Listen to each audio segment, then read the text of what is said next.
Muito bem, abra sua Bíblia em Mateus capítulo 6, e nós vamos ler dos versos de número 19 a 34, e à medida que você encontra este trecho da palavra de Deus, eu peço a você, fique em pé, a fim de que nós possamos fazer essa leitura.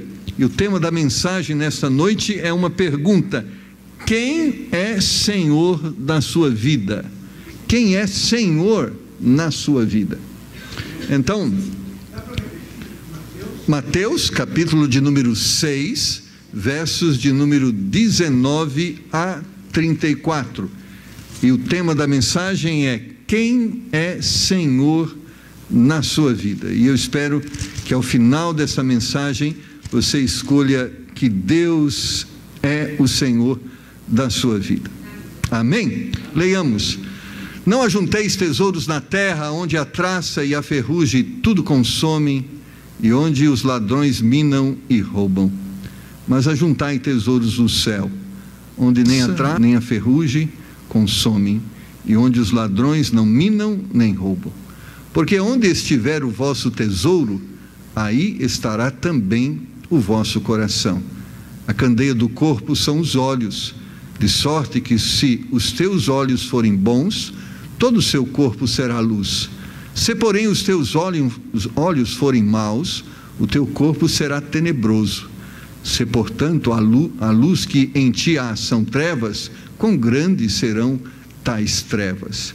Ninguém pode servir a dois senhores, porque ou há de odiar um e amar o outro, ou se dedicará a um e desprezará o outro.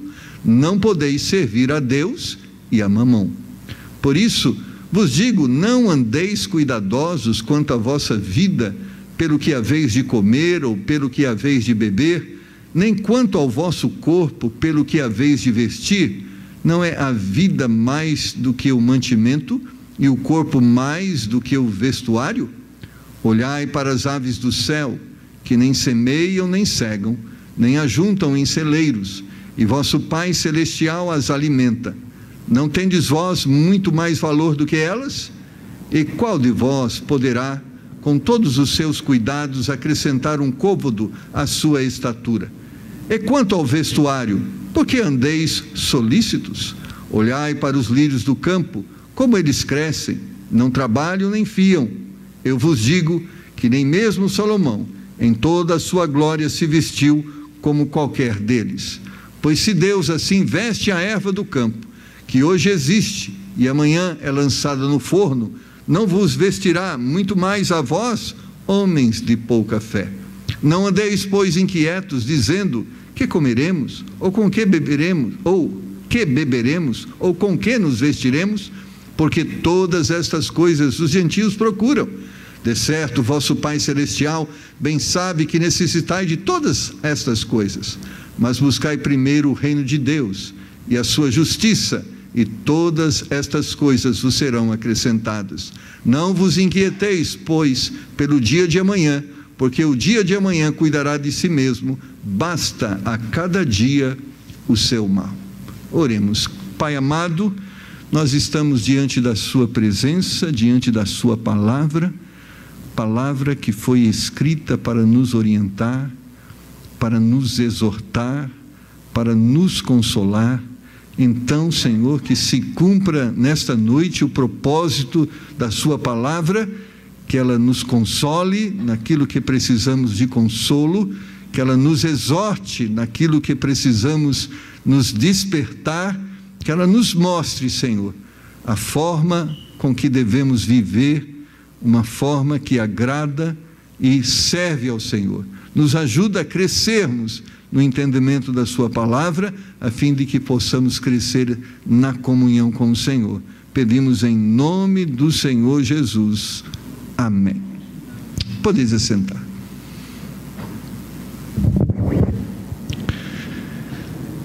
Nós vivemos, irmãos, uma sociedade, e em cada tempo nós vivemos esses desafios, não que hoje seja uma sociedade diferente de outros tempos, mas muitas vezes nós precisamos reconhecer o que existiu em outros tempos e que tem existido também em nosso tempo. Em todos os tempos, o homem é muito tentado a viver em torno de si mesmo. Isso não é um privilégio da nossa sociedade atual, mas se você olhar para a história, o homem sempre foi tentado a colocar-se como centro de todas as coisas. Este é o homem dos nossos dias também, onde ele entende que ele é o centro de todas as coisas, ou seja, tudo que ele faz é pensando em si mesmo. Houve um momento em que eu lembro que a sociedade não tinha isso muito forte ou muito em evidência. Nos tempos, por exemplo, dos meus avós, nos tempos dos meus bisavós, não é?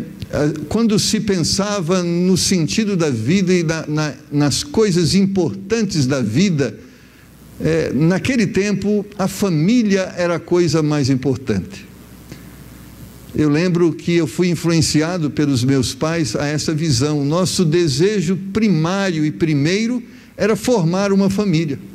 Nós nem pensávamos em carreira profissional, nós nem pensávamos em realização profissional, mas nós pensávamos em ter uma família, em ter uma esposa e ter filhos, ou a mulher em ter um marido e ter filhos. Esta era a realidade do pensamento anterior ao nosso. Eu estava ouvindo de uma pesquisa de que muitas mulheres hoje estão pensando nessa estrutura de família nos seus 35 anos, 40 anos de idade.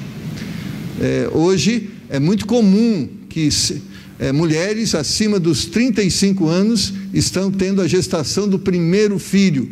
Quando eu lembro da minha tia que teve o primeiro filho com 13 anos de idade, não é?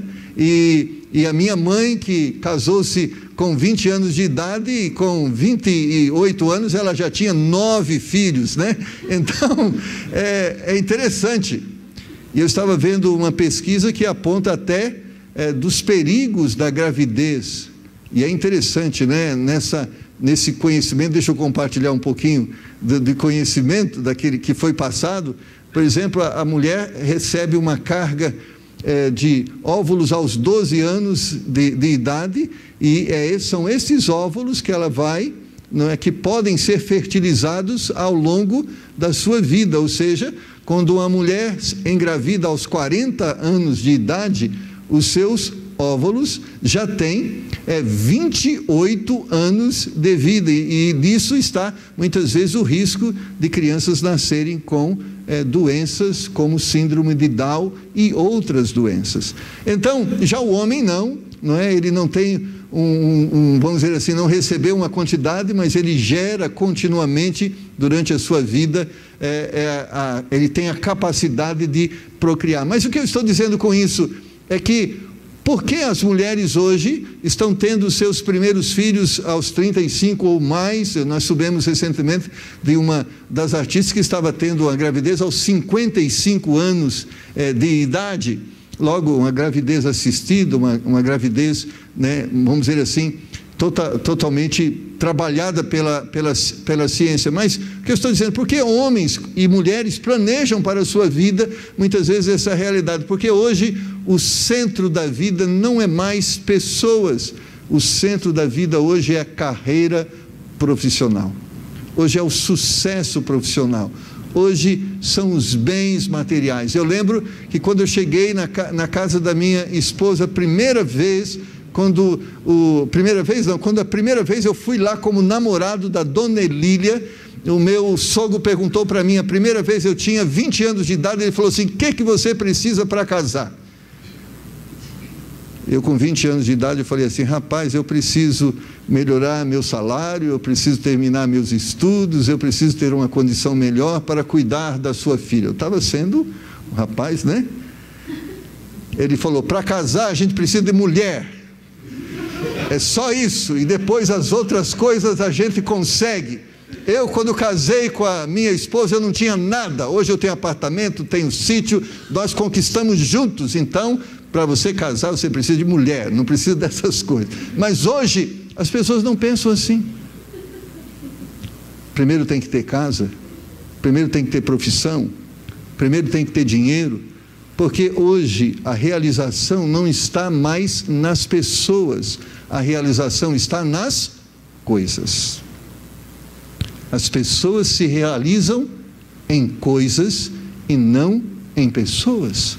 Por isso você vai ver que o mundo moderno é egoísta, o mundo moderno é egocêntrico, o mundo moderno é materialista, porque o mundo moderno inverteu. Ao invés de amar pessoas e usar coisas, eles amam coisas e usam pessoas.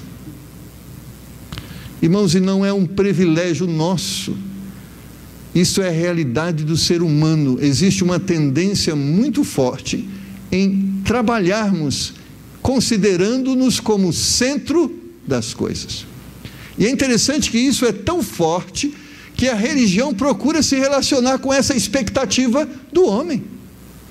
Se o homem é o centro do universo e nele está o centro de conversão para todas as coisas, você vai ver que uma das coisas que mais atrai pessoas para a religião é a propaganda, que através da religião ele vai ter coisas. Então vem aqui que Deus vai te dar uma casa, vem aqui que Deus vai te dar um carro, vem aqui que Deus vai te dar uma firma, vem aqui que Deus não te criou para ser, né, para ser como é que chama? Como? Cauda, mas para ser cabeça. Então vem aqui, você vai ser curado, vem aqui, você vai ser bem sucedido. Então o homem tenta se colocar como centro da atenção onde se convergem todas as coisas. Mas irmãos, o que acontece com isso? É interessante quando nós lemos em 1 Timóteo capítulo 6, versículo de número 10, está escrito assim: porque o amor ao dinheiro é a raiz de toda a espécie de males, e nessa cobiça alguns se desviaram da fé e se transpassaram a si mesmos com muitas dores. Quando nós olhamos para a nossa sociedade, irmãos, que nós estamos vivendo, qual o maior mal? O que tem destruído as pessoas? Eu sei que são muitas coisas que estão destruindo as pessoas, mas quando nós pensamos em sociedade como um todo, o amor ao dinheiro tem sido o elemento que mais tem destruído a nossa sociedade. Por que das corrupções? Por que da corrupção na Petrobras? Por que do mensalões e por tantas outras coisas que nós sabemos e outras que nem sabemos, mas que existem? Por causa do maldito amor ao dinheiro. Se ganha 20 mil, mas é pouco. Se ganha 30, é pouco. Se ganha 40, é pouco. Parece que nunca se contenta com aquilo que se tem e quer-se mais e mais e mais. As pesquisas têm apontado, por exemplo, a delinquência de adolescentes e jovens. Uma das coisas, irmãos, que atrai a juventude para o mundo da criminalidade, sabe o que é? Ostentação. E é interessante que alguns desses criminosos, e todos eles são burros, mas alguns são mais burros do que outros, que são burros também, eles colocam no Facebook, o WhatsApp, as imagens de ostentação, e alguns são presos por causa da ostentação. A Bíblia nos diz, irmãos, não é por questão meramente de ciúme, não é questão simplesmente de que Deus não quer que faça isso, mais aquilo, mas ela diz que o amor ao dinheiro é a raiz de todos os males. Ele não está dizendo que o dinheiro é a raiz de todos os males, mas o amor a ele, sim.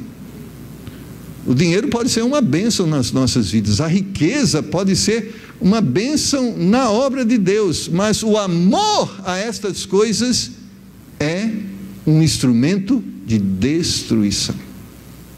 Por isso, quando Deus escreveu o texto sagrado que nós lemos, Deus procurou nos exortar acerca destas coisas e de uma forma racional nos explicar por que não devemos viver nessa direção.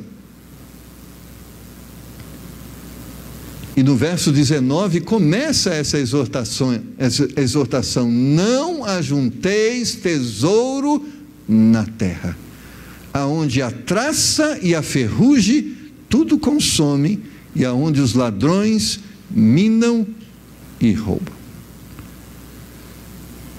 Deus diz, irmãos, através da sua palavra, que o nosso coração não deve estar sobre estas coisas, e nós não devemos viver para estas coisas.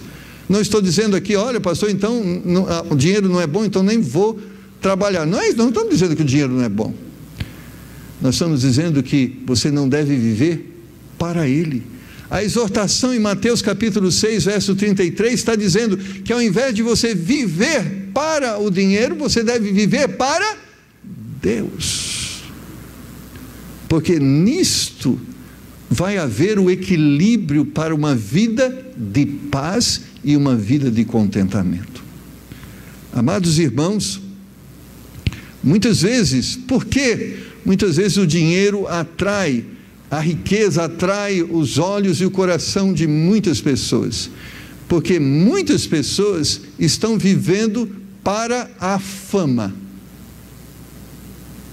para ser famoso. É interessante que essa visão de fama não necessariamente ela se relaciona com você lá em um palanque, você lá em um lugar onde você está sendo condecorado, mas fama no sentido de que é brilho diante dos olhos das pessoas. Muitas pessoas, por exemplo, que você pode ter conhecido ou vai conhecer, às vezes tem um carro 0 quilômetro na garagem e não tem um pão para comer sobre a mesa. Mas por quê? A mesa não aparece, mas o carro sim. Muitas vezes a pessoa tem o seu nome sujo no Serasa, no SPC, mas ela tem uma camisa, uma roupa comprada com a etiqueta de uma grife famosa. Porque o nome, só quem pesquisar que sabe, mas a camisa, a roupa de grife, todo mundo vê. Muitos de nós, não quero dizer muitos de nós, vamos dizer muitos dos homens, estão vivendo para a fama. Mas a Bíblia nos orienta a vivermos para o sucesso e não a fama. Você diz, pastor, sucesso e fama não são as mesmas coisas? Não.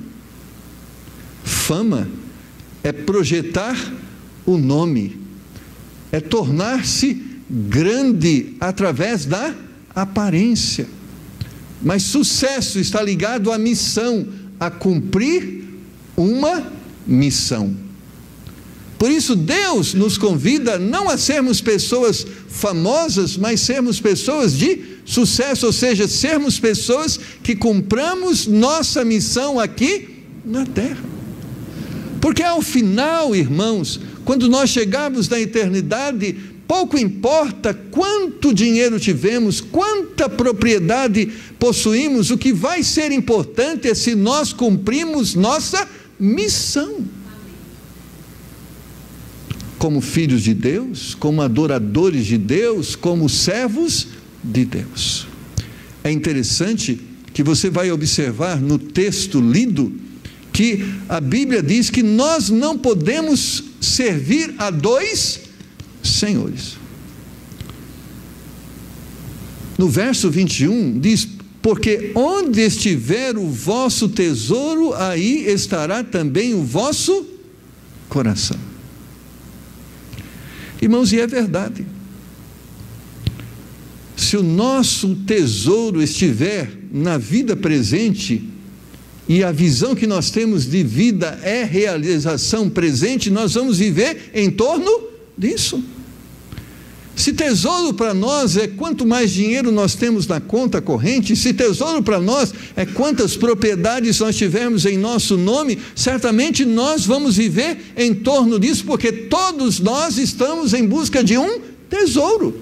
É interessante, os desenhos animados e os filmes, eles ilustram sempre isso, a busca do tesouro perdido, a busca da arca perdida, né? É sempre a visão do prêmio, da conquista, do sucesso. Agora, irmãos, por que Deus diz que nós não devemos ter estas coisas como tesouro? Porque a ferrugem consome, porque os ladrões minam e roubam, ou seja, estas coisas não são eternas, são passageiras. Não importa o quanto você venha a ter, uma coisa é certa: tudo que você conquistou vai ficar, e você não vai levar nada para a eternidade. E tudo que você conquistou um dia vai se tornar ruína. Eu lembro, ainda peguei essa parte quando a gente andava na Avenida Paulista e nós tínhamos lá as mansões dos Matarazos, lembra? Aqueles palácios bonitos. Se você hoje andar na Avenida Paulista, você não mais vai enxergar os palácios dos Matarazos. Se você anda no centro chamado Centro Velho, se você entra na Moca, e se você anda nesses bairros antigos, você vai perceber as ruínas. Aquilo que outrora foi símbolo de ostentação, hoje é lugar que abriga os mendigos, hoje é um lugar muitas vezes desprovido até de vida e do verdadeiro sentido para a vida. Nossa vida presente é passageira. Logo, o conselho de Deus é que nós consideremos para esta vida presente a perspectiva da vida futura. E é interessante pensarmos sobre isso, como isso tem afetado muitas vezes o próprio reino de Deus. Hoje nós temos percebido, nós que frequentamos o ambiente dos seminários, nós que estamos acompanhando as estatísticas das decisões de pessoas que estão se decidindo para a obra missionária, nós que acompanhamos a estatística de quanto as pessoas estão investindo no reino e em missões e na obra de Deus, nós podemos perceber que muitas vezes o amor ao dinheiro e o amor às coisas desta vida tem afastado pessoas da vontade de Deus. Se eu perguntasse aqui hoje, quem quer ser missionário? Quem quer ser pastor? Quem quer ser obreiro? Ah, irmãos, como é difícil tomar essa decisão. Mas se eu perguntasse, quem quer ser médico? Engenheiro? um engenheiro disso ou naquilo? Ah, nós certamente não seria difícil nós termos pessoas com essa intenção. E graças a Deus, que Deus chama alguns para serem engenheiros, e nós precisamos de engenheiros, inclusive engenheiros cristãos, amém? Nós precisamos de pessoas especialistas em economia, cristãos, nós precisamos de todas as pessoas em todos os lugares, nós precisamos de bons cristãos exercendo estas profissões. Mas Deus quer que cada um que está exercendo cada uma destas profissões não tenha nessas profissões ali o seu coração. Tenha nestas profissões uma forma, um canal, um meio de servir a Deus no seu propósito maior. Quando a Bíblia diz não ajunteis tesouros, ela está dizendo Deus pode te dar recursos suficientes para que você possa ter um grande tesouro aqui nessa terra.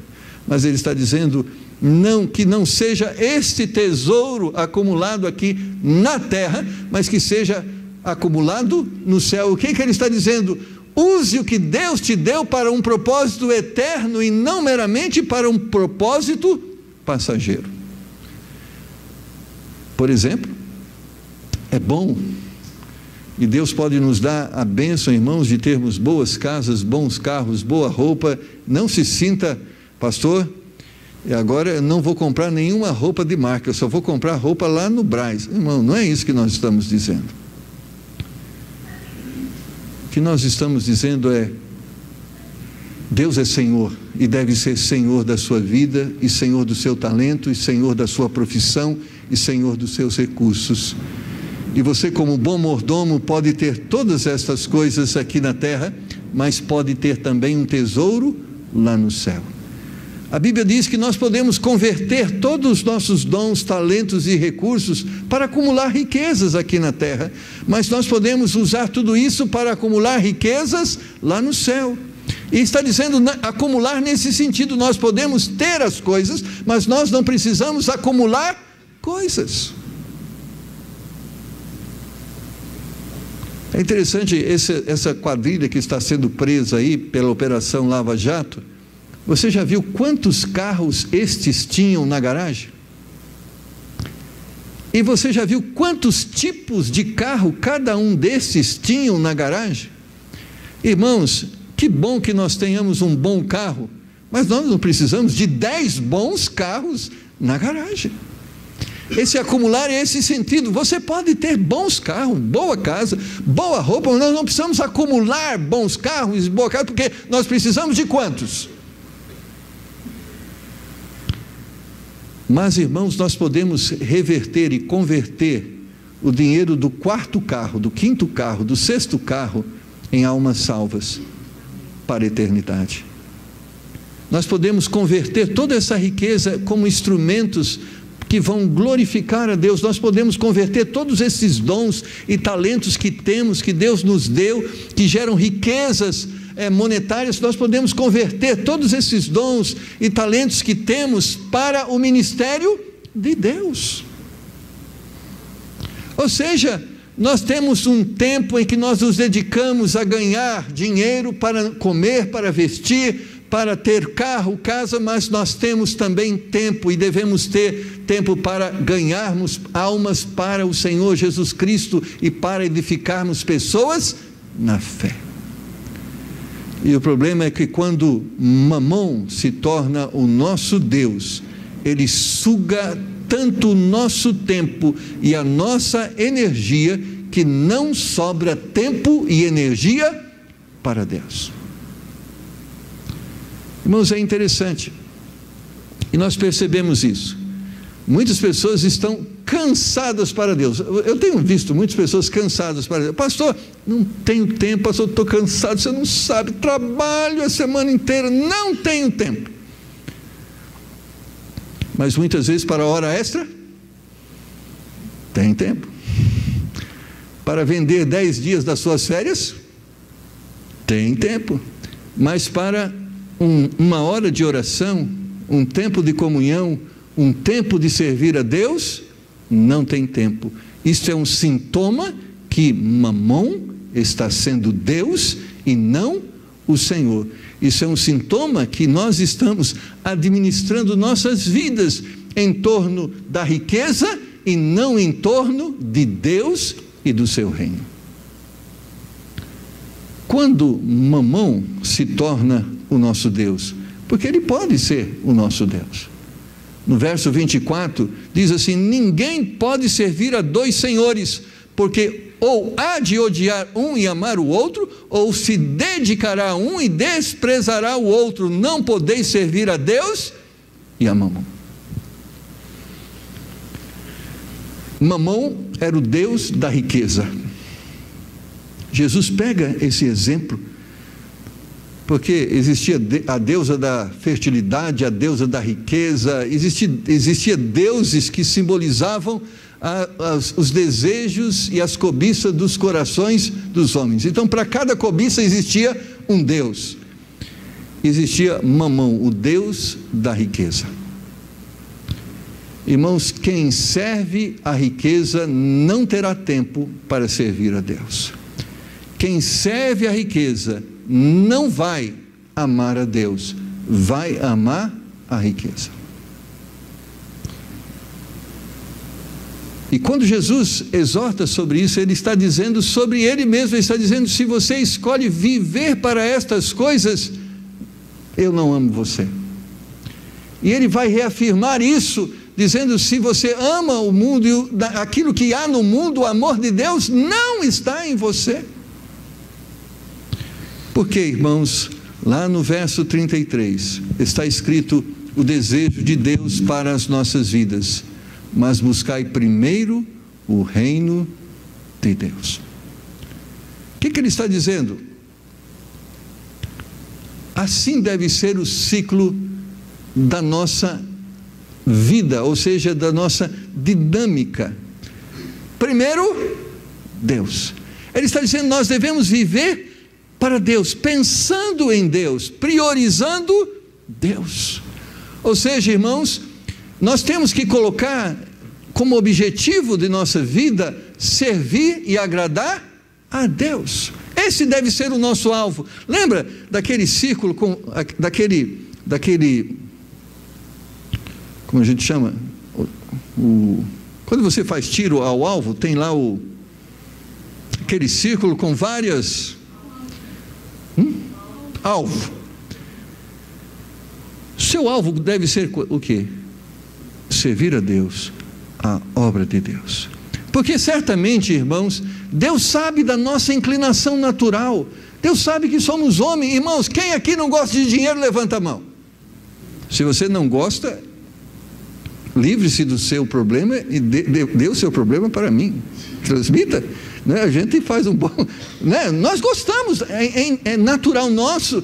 Nós queremos estas coisas, nós cobiçamos essas coisas. Por isso é uma luta. Mas o dia que nós entregamos nossas vidas ao Senhor Jesus Cristo, nós decidimos: não vamos aí viver para nós, nós vamos viver para Ele. Cada um de nós que temos confessado Jesus Cristo como nosso Salvador, nós decidimos que Deus se tornou Senhor na nossa vida. Quando eu falei do alvo, irmãos, é importante nós estabelecermos alvos na nossa vida. E o alvo principal da nossa vida deve ser este. E nós devemos julgar as oportunidades e as circunstâncias que surgem durante a nossa vida à luz deste alvo. O que eu estou dizendo com isso? A Satanás sabe e conhece o nosso coração. Vão surgir na nossa vida, irmãos, muitas tentações para que nos afastemos deste propósito.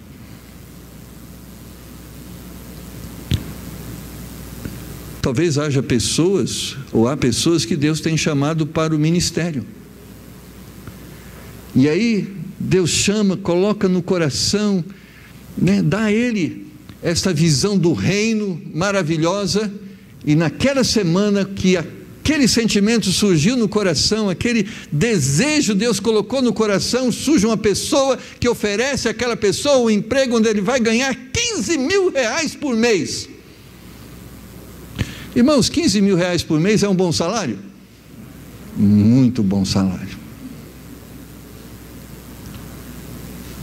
Mas se nós julgamos à luz do alvo que nós temos, e do alvo que Deus tem determinado para as nossas vidas, 15 mil reais é um péssimo salário. O que eu estou dizendo? Nós temos que aprender a decidir, diante das circunstâncias que ocorrem em nossas vidas, decidir à luz dos nossos objetivos. Porque às vezes vida social é um problema quando nós temos que priorizar vida espiritual. Às vezes empregos e bons empregos à luz dos olhos dos homens são péssimos empregos à luz da vontade de Deus na nossa vida. Às vezes, família se torna um grande problema, quando ela nos afasta da prioridade de Deus na nossa vida. Às vezes, filhos se tornam problemas, quando o objetivo de servir a Deus é substituído pelo objetivo de servir os filhos. Não estou dizendo que você não deve ser pai, nem deve ser mãe, nem deve cuidar dos seus filhos. Eu estou dizendo, nós devemos servir os nossos filhos, mas a nossa vida não deve ser em torno dos filhos. Vão aparecer circunstâncias na sua vida, que são mensagens de mamão, querendo envolver o seu coração para te afastar do propósito de Deus. A obra de Deus, irmãos, ela requer a participação de cada um de nós. Não só requer a participação dos nossos bens, mas nossa participação. Mas muitas vezes nós privamos a obra de Deus, seja dos nossos bens, seja dos nossos talentos, porque muitas vezes não aceitamos o senhorio de Deus na nossa vida. E o que é o senhorio de Deus na nossa vida? Significa que quem manda em nossa vida não somos nós, mas é Deus que lidera as nossas vidas. Deus é a prioridade, é o alvo a ser perseguido, e através de Deus, você. Esse é o modelo que a Bíblia está dizendo. Quando nós lemos Jesus exortando, olha, você não fica preocupado com a roupa que você precisa vestir, você não fica preocupado com a comida que você precisa comer, você não precisa ficar preocupado com as coisas dessa vida. Ele está dizendo, busque o Senhor, porque buscando o Senhor, o que vai acontecer? Você não vai ter estas coisas? Não, ele não está dizendo isso. Ele está dizendo que você vai ser realmente suprido nestas coisas através do Senhor e não através de você. Salmo de número 34, versículo 10, nos mostra esta verdade. Os filhos dos leões necessitam e sofrem fome, mas aqueles que buscam ao Senhor, bem nenhum faltará. É interessante.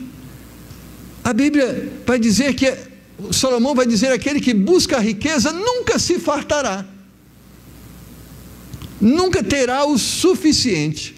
Mas quando nós buscamos a Deus, nós vamos experimentar a suficiência de Deus na nossa vida. Em Deuteronômio capítulo 6, versículo 5, há uma repetição daquele que é o primeiro mandamento.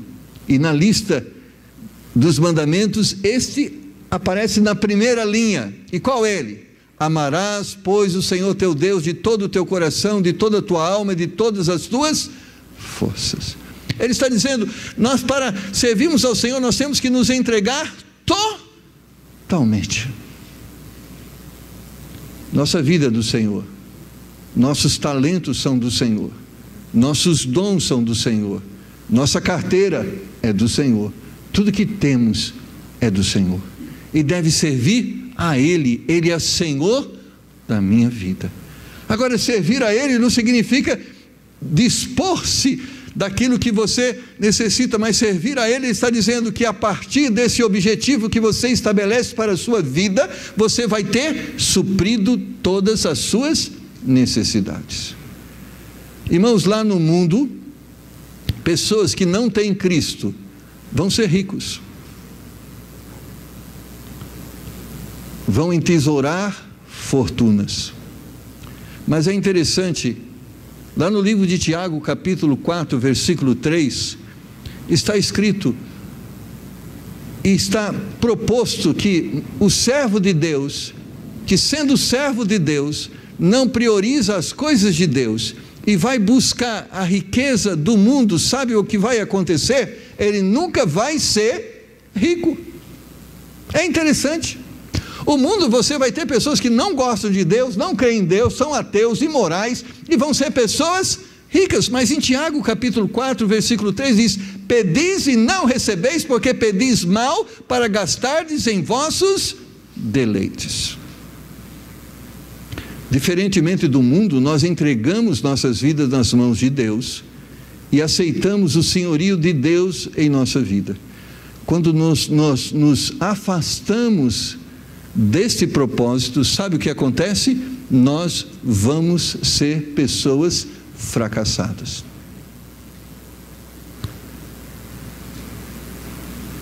O crente que não vive para o Senhor não vai experimentar uma vida de sucesso financeiro, mas ele vai experimentar uma vida de derrota financeira.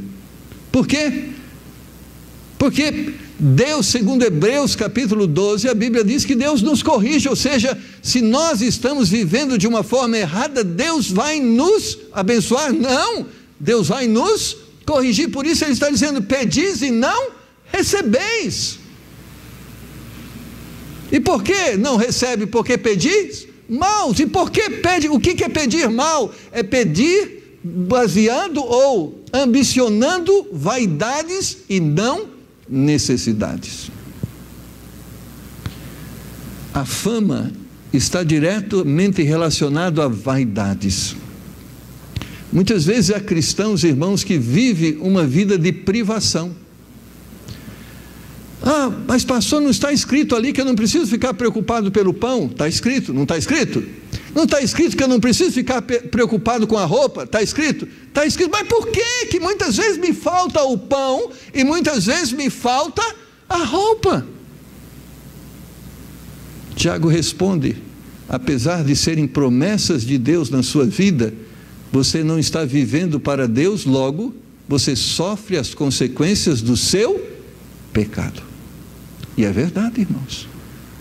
O cristão que deixa de viver para Deus e vive para as riquezas vai ser um cristão fracassado, inclusive na área financeira. E é verdade. Mas o cristão que vive para o Senhor e para a glória de Deus, e vive considerando Deus como Senhor da sua vida, ele vai ser um homem bem sucedido, inclusive na área financeira. É isso que esse texto está dizendo, porque muitas vezes nós olhamos: mas Deus, eu sou crente, mas talvez o que está acontecendo é que Mamon é Senhor na sua vida e não Deus. E muitas vezes a oportunidade que Deus nos dá para que através dela nós sejamos abençoados, ao invés daquilo se transformar em bênção na nossa vida, se transforma em maldição. Deus me deu um emprego, amém. Agora, por causa do meu emprego, eu não tenho mais condição de servir a Deus. Que maldição. Deus me deu os recursos, que bom, eu posso comprar uma calça, uma camisa, uma casa, um carro, amém. Deus, a Bíblia diz: agrada-te no Senhor e Ele concederá os desejos do seu coração. Mas Deus, eu comprei tanta calça e tanta camisa e tanta coisa que eu nem posso servir o Senhor e a obra missionária. Nós muitas vezes estamos sofrendo, porque muitas vezes Deus está exercendo misericórdia na nossa vida e respondendo e cumprindo em nossas vidas as suas promessas, mas nós estamos transformando bênçãos em maldição. Porque a bênção de Deus na nossa vida, não usada para o propósito que Deus nos deu, se transforma em maldição. Irmãos, o carro que Deus nos deu pode ser uma bênção, mas ele pode se transformar no pior problema que nós temos. É verdade. Não estou dizendo que carro não quebra. Carro quebra, é igual máquina de lavar, né? Quando a máquina de casa quebra, não olha para sua esposa: você pecou aonde, mulher? A máquina quebrou. Não é isso que nós estamos dizendo. Mas quando ele drena tudo que nós temos, ao ponto de não sobrar nada para que Deus possa usar para a sua glória, nós temos que olhar: talvez Mamon está sendo Deus na nossa vida. Você pode ser rico e ser servo de Deus. Você pode ser pobre e servo de Mamon. Isso é uma verdade. Parece que você diz: não, pastor, os adoradores de Mamon são os ricos. Irmãos, o que mais existe no mundo são pobres adoradores de Mamon. Primeiro porque o número de ricos é muito pouco, então certamente não é a maioria. Mas com certeza muitas pessoas olham para os adoradores de Mamon e se tornam seguidores deles. Deus, irmãos, tem prometido para nós suprir todas as nossas necessidades, e eu creio nisso. Mas Ele olha para nós e Ele nos exorta. E é interessante que ele vai dizer no verso 22, a candeia do corpo são os olhos. Irmãos, um dos pecados que nós temos é a cobiça dos olhos. Os nossos olhos são terríveis. Como eles tentam iluminar nossas vidas. Você viu aquele sapato, último tipo, último modelo que saiu agora? Viu? Eu vi. Então, você não tem.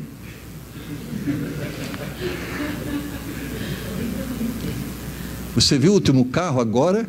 O ar-condicionado é climatizado, individualizado para cada pessoa. O passageiro, um ar-condicionado. O motorista, um ar-condicionado. O companheiro do motor, um ar-condicionado. O seu como é que é? É um ar para todo mundo. Então esse. Você não tem o carro com o ar-condicionado para cada pessoa.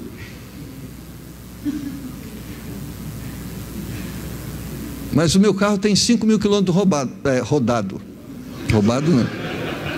Rodado, não importa, tem 5.000 quilômetros, mas o outro é 0 e tem... Irmãos, nós nos tornamos escravos das coisas e não usufruímos das coisas que Deus nos deu.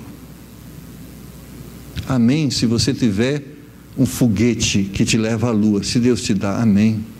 Mas se isso pode usar para a glória de Deus, compre. Mas se não pode servir ao Senhor, ou te afasta do propósito que Deus tem de que você sirva a Ele, isto é a maldição na sua vida. Irmãos, tudo aquilo que nos afasta da vontade de Deus na nossa vida, não importa o diploma, não importa se é o salário, não importa se é o emprego, não importa se é a família, a amizade, a Bíblia diz, aquele que não deixar pai e mãe por amor de mim, não é digno. Ele está dizendo, a nossa prioridade é Deus, e tudo aquilo que toma o lugar de Deus na nossa vida, faz com que nós deixemos de ser adoradores de Deus, e neste caso, nos tornemos adoradores de Mamon. Não é uma campanha para tirar de você alguma coisa, não é isso, meu irmão. É uma pregação que está dizendo, deixa Deus ser Senhor da sua vida, e você vai ser muito mais do que você está sendo, porque se tudo que você tem é um pouco de dinheiro na sua vida, a Bíblia diz que adianta o homem ganhar o mundo inteiro e perder a sua alma. A Bíblia diz, você é pobre e miserável, porque você só tem dinheiro, só tem diploma, só tem carreira, mas se você tiver almas lá no céu, serviço que você prestou ao Senhor, a sua igreja, você é rico diante de Deus, e um dia nós vamos ter que escolher, se nós queremos ser ricos diante de Deus, ou ricos diante dos homens. Nós temos que escolher, em direção a quem nós queremos nos projetar, em direção a Deus ou aos homens, e se for em direção aos homens, então, se identifica perfeitamente diploma, riqueza, carreira, mas se é Deus, muitas vezes essas coisas estarão presentes, mas não vai ser o tudo na nossa vida. Deus pode usar o seu dom, Deus pode usar o seu diploma, Deus pode usar a sua vida, Deus pode usar a sua riqueza para a glória dEle, mas você pode transformar tudo que Deus te deu para a maldição sua. Amados irmãos, e eu quero encerrar falando o último versículo, o verso 34. Não vos inquieteis, pois, pelo dia de amanhã, porque o dia de amanhã cuida de si mesmo, basta a cada dia o seu mal. Pastor, o que vai acontecer comigo amanhã? Tem uma profecia para você. Se você morrer, você vai para o céu. Amém? Então, é o pior que pode acontecer para você, é isso, você morrer e vai para o céu. Então, amém, amém, é boa profecia. É o pior que você pode. Então, se o pior é esse, amém, irmãos. Então, nós estamos abençoados. Irmãos, sabe o que é a nossa prioridade hoje? Hoje tem almas indo para o inferno. Hoje tem pessoas sendo destruídas pelo pecado. Hoje tem pessoas distantes de Deus. Hoje existem lares que estão sendo destruídos. Hoje existem meninos, crianças e jovens que estão sendo dominados por vícios. Hoje existem meninas que estão se entregando à imoralidade. E Deus está dizendo, Às vezes, nós estamos preocupados em ganhar mais R$1 e não nos importa mais quantos estão indo para o inferno. Quando a prioridade se torna o reino de Deus, estas coisas nos incomodam. Quando a prioridade se torna o reino de Deus, nós vamos fazer de tudo para que isto, de alguma forma, possa ser impedido. Mas quando os nossos corações tiram de foco o reino de Deus e passam a focalizar a nós mesmos, nós vamos nos tornar indiferentes a tudo isso. O clamor de Deus em Mateus capítulo 6 é um clamor de um Deus que está preocupado com as almas perdidas e dizendo para as pessoas: você está preocupado consigo mesmo? Ele está dizendo: eu tenho capacidade para me preocupar com você o suficiente e na proporção suficiente naquilo que você precisa. Então ele diz: tira o foco, deixe de olhar para você mesmo. Deus é suficiente para olhar para você naquilo que você precisa. Então olhe para Deus e deixa que Deus olhe por você. Amém? É isso que ele está dizendo. Olhe para Deus e Deus olha para você. Irmãos, uma das coisas mais maravilhosas é ter Deus como sócio. Irmãos, isso é tremendo. Deus como sócio é assim: se der prejuízo ele paga, e se der lucro é seu. Olha que bênção. Mas quando Deus não é nosso sócio, o prejuízo é nosso, e só nosso. Amados irmãos, Deus quer te abençoar, Ele não quer tirar nada de você, Ele quer te abençoar, mas Ele não quer te abençoar com riquezas que a ferrugem consome e que os ladrões minam e roubam. Ele quer te abençoar com bênçãos eternas. E você pode ser um rico eterno, eternamente rico, com ricos tesouros para a eternidade. Julgue a sua vida. Eu não vou julgar a sua vida, mas você mesmo. Você tem servido a Deus ou a mamão? Você tem servido a riqueza ou o reino? Há um espaço, há um lugar onde Deus pode liderar você em tudo aquilo que você tem, em tudo aquilo que você é, ou quem tem governado a sua vida é você mesmo? Quem é Senhor na sua vida? Buscai antes o reino de Deus e a sua justiça, e as demais coisas vos serão acrescentadas. Uma exortação. Talvez as coisas não estão sendo acrescentadas na sua vida. Não te julgo, mas a Bíblia diz, porque talvez não é Deus que tem sido o Senhor, mas mamão. Porque o diabo não veio para nos dar alguma coisa. Ele veio matar, roubar e destruir. Quem pode e tem o poder de nos dar alguma coisa é o Senhor, porque Ele veio para nos trazer vida e vida com abundância. Porque aquilo que o diabo dá pode ser bonito aos olhos, mas será destrutível aos olhos de Deus e à luz da eternidade. Mas aquilo que Deus te dá vai ser bênção para você agora e bênção para a eternidade. Abaixe sua cabeça, feche os seus olhos e vamos orar. Deus, nessa noite a Tua palavra faz uma pergunta para mim e para cada um de nós: quem é Senhor na nossa vida? E Pai, talvez pessoas aqui tristemente podem julgar e responder essa pergunta e dizer: infelizmente, Deus, quem tem sido Senhor na minha vida é mamão.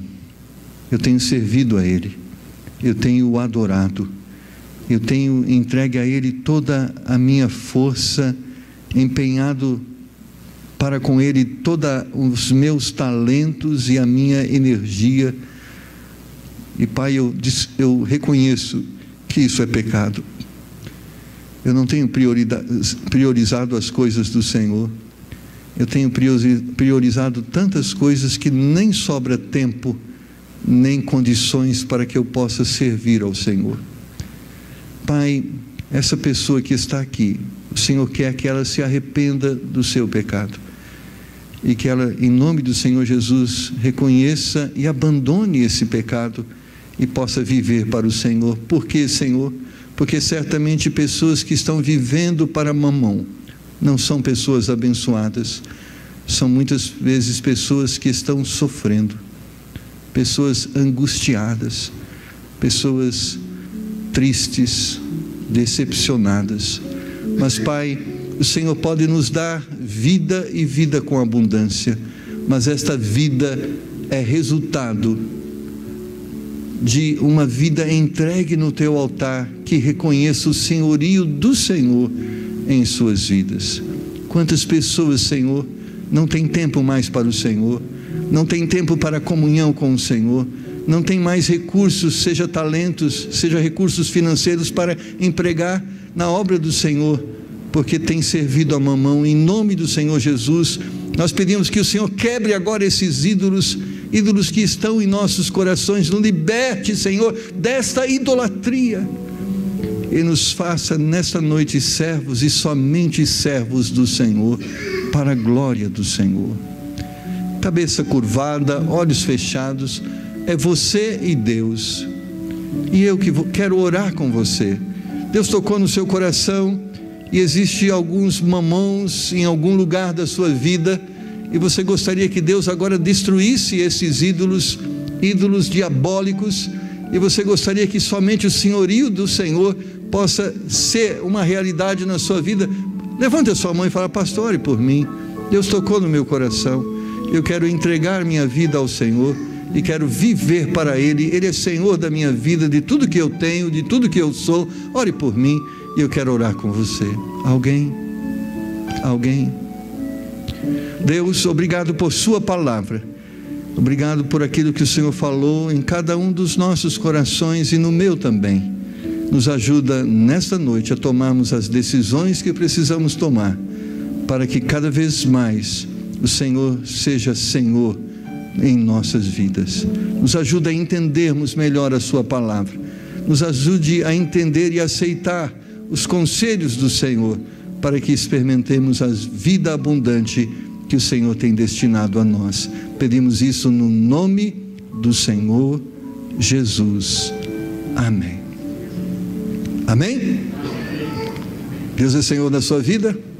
Amém? Se alegre nisso, porque nisso está as suas bênçãos. Amém? Então se alegre o seu irmão, cumprimente ele, e vamos em paz para os nossos lares, irmãos, na certeza que Deus tem cuidado de nós. Amém? Que Deus te abençoe.